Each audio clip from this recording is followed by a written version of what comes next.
3, 2, 1. What's up guys, it's CJ back with you to another video. Today is gonna be a little bit special than usual and my phone just beeped again. Anyway, today's gonna be a little bit special video and it's really different. As you can see, there's 4 lenses on my tabletop here. This is just the lens cap anyway, just forget that. Yep. Anyway, so today we're gonna be very different video. We're gonna do a comparison test. Comparison of what? Before that, I'm gonna introduce someone very special to me. He's basically my mentor in videography for about a year now. He teach me everything I know about videography, and I introduce to you Joby. He's been featured on this channel for a couple of times. Hi guys, yeah, I'm Joel. So, alright, Joel, you, if I'm not mistaken, you've been a videographer for about 7 years, right?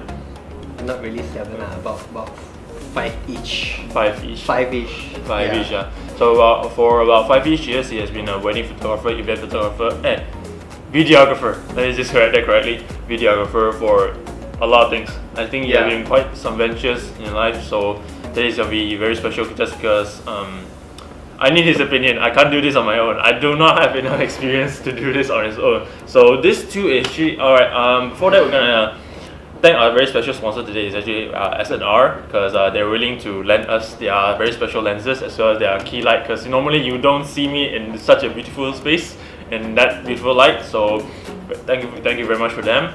And for that, I'm gonna turn you to the side a little better. Yeah, a lot better. Okay. A lot better. Yeah. All right. So first things first, I'm gonna introduce you. Oh yeah, wait. I haven't talked about what topic we're talking about. We'll compare between vintage and modern lenses. Specifically, this is the vintage lens and these two here are the modern lens. But before that, I'm going to introduce about these vintage lenses. These are actually Carl Zeiss Aus Jena. You're probably wondering why Aus Jena is inside the Carl Zeiss brand. Just because these lenses are produced around the 1950s and 1970s. They discontinued around the 1970s. Aus Jena basically means East Germany. Sorry. After the World War II, Germany was split in two, so East Germany had to, when they were producing their own lenses, Carl Zeiss kind of got split in two, so they produced the Aus Jena version just to mean, in English it means made in East Germany. So it's very practical, very simple. They discontinued. These are very old lenses. I managed to get my hands on them thanks to my dad. Well, no. Anyway. Thank you everyone for the History 101. Okay, we can dismiss now. Okay, continue. Yeah. Alright, what about these modern lenses? Okay, so these are basically like they are not, I don't really know where are they built, whether are they from Germany or not, but I think they are from Korea. I think from China. Yeah, made in Korea. Really? Made in Korea. The cap is made in Korea. The body itself, I think, is also made in Korea because Samyang is a Korean company that makes affordable cinema lenses. They do have the upper line like the Zine XEEN lenses, Zine series, which are more expensive compared to these. But what I really like about these lenses is that they do have this gear thing for you to full focus, rack focus, and also the iris control. So you get a very smooth transition from a very bright, a very big aperture to a very shallow aperture. I think also something like this. Yeah. But just that they don't have like ridges. They're more clicky. Yeah, they're more clicky as compared to these lenses. They are like super smooth, buttery smooth. So this is also one of the lenses. This is a 85mm and this is a 35mm. So they do really perform very well in low light conditions, like what I'm doing, like weddings and events. Sometimes the lighting condition is very unpredictable. It varies, it changes. You can't really control the light. So you really need lenses like these to let more light in. I just have one question. Why the hell is a 35mm much more longer than an 85? I never really understood that. Just look at the size comparison. I don't know. Maybe this one has more light coming in, or maybe the elements inside. You can actually see this is the 35mm. You can compare the size. My God, just look at the sizes. Back then, it actually makes sense. The 85mm is much more bigger than the 35, but I don't know what has the world turned to. Technology evolves. Yeah, well. Anyway, so thank you, Joel, for introducing such an intricate explanation. Thank you very much. My honor. Alright, so first things first, we're gonna get into the build quality just the build quality in general.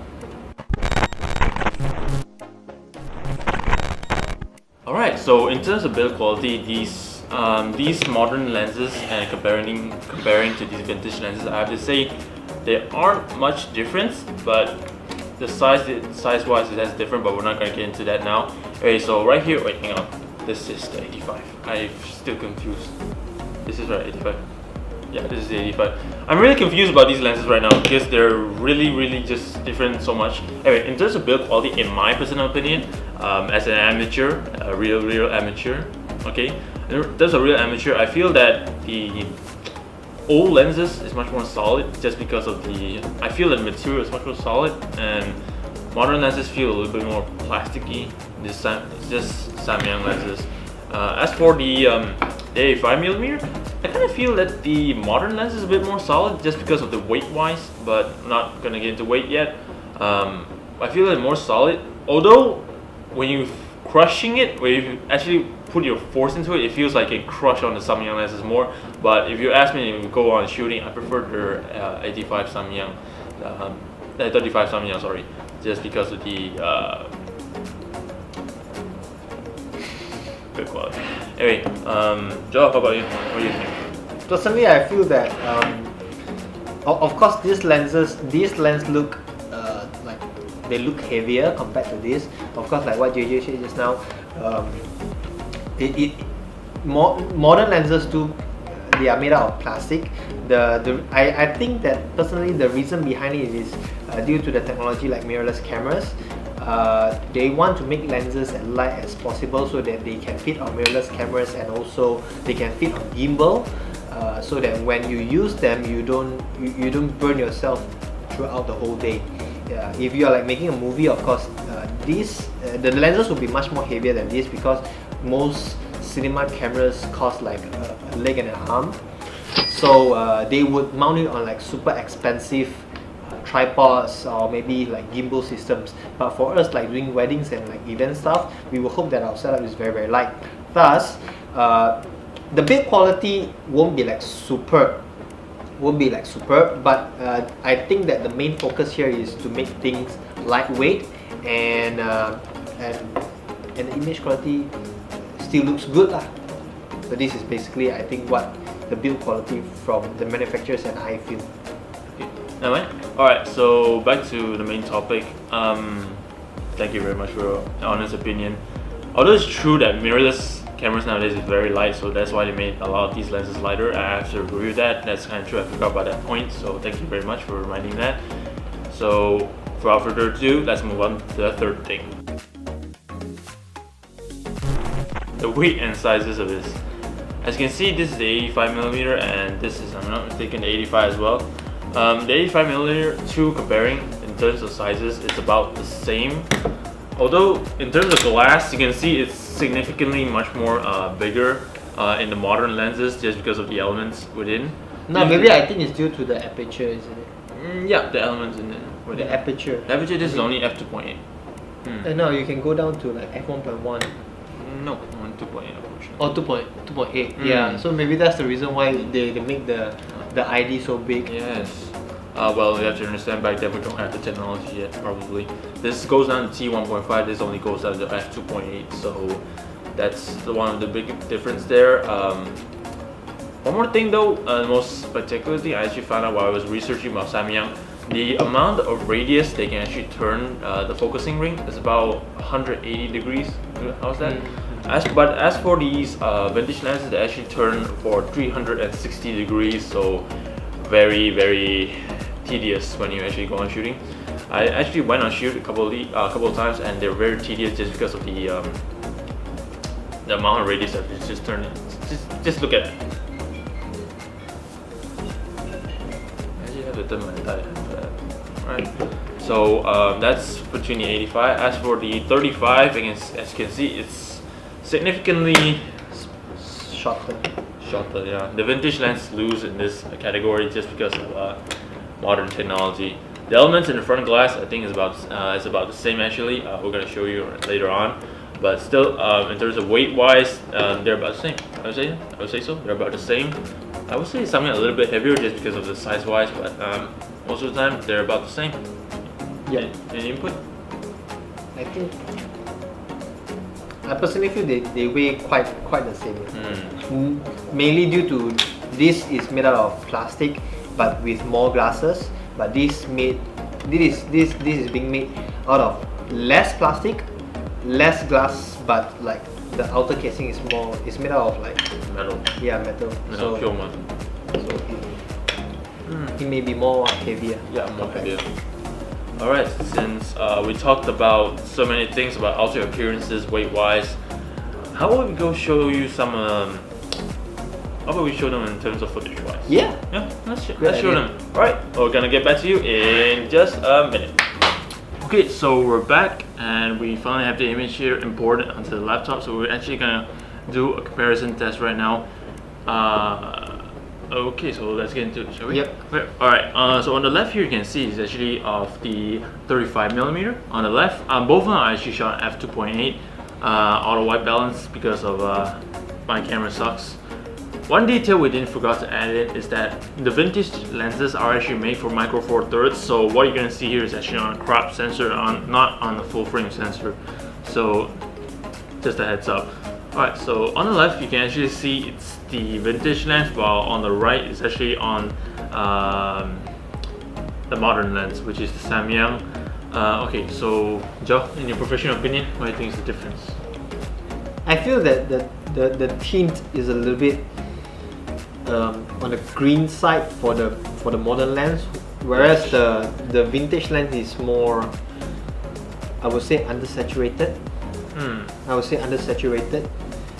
The modern lens is more saturated, and of course the tint. The vintage lens, maybe the reason is because the vintage lens is at the f-stop. The new lens is at the t-stop, so the bokeh and the softness of it may differ, but both lenses have their own unique look to it. I feel. Alright. So moving on, alright, so now here we have the 85mm, which is on the same as before, f2.8, just to make it more even. On the left, vintage, on the right, modern. So Joe, what's your opinion on it? Same thing. The color wise, the modern lens is more tinted to the green. It looks as if there's a special coating to it to make the lens look a bit tint on the green side. Yeah. Whereas the vintage lens looks, it doesn't have that green tint to it. Yeah. So, but of course you could see that because of technology, the modern lens is much sharper compared to the vintage lens. At this focal length, all the details really matters. It doesn't really matter on the 35mm because it's quite wide. Yes. But on the 85mm, it's quite prominent that you can see the details is different. So why don't we try to zoom in, take a look, eh? Alright, so in the zoom in, as you can see, it's very clearly modern lens is very much more sharper compared to the lens. Yeah, it's really just out of focus. I believe it's not really out of focus, but it comes down to what you are trying to do.